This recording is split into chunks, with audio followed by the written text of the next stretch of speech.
Natin kung bingkong talaga yung cylinder head. Gagamit tayo ng sinulid.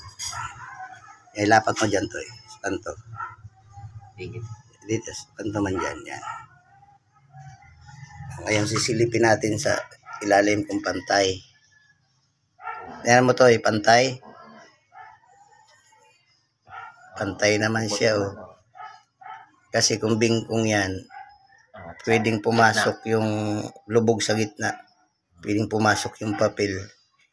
Ito flat na flat siya yung sinulid niya. Dito sa kanto. Ikanto mo to eh.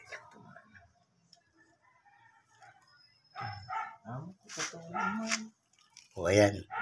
Lapat na lapat din. Kabila. Ayos mo lang mga sikreto talaga sa buwan.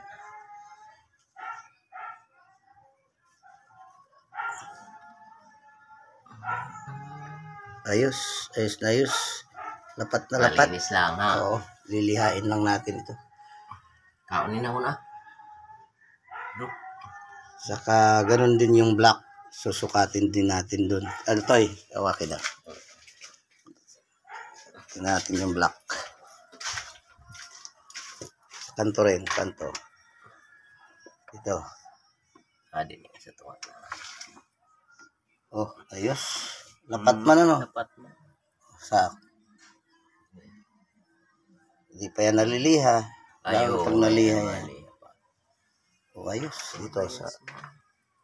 Man talaga magkuhan siguro kay kuninit lang ini pero diri ko man pinirsa na kay malag dalagan man. Okay. Dalagan man gyapon bingkong. Tingnalas nga ni. So, lilinisin lang natin to ng liha.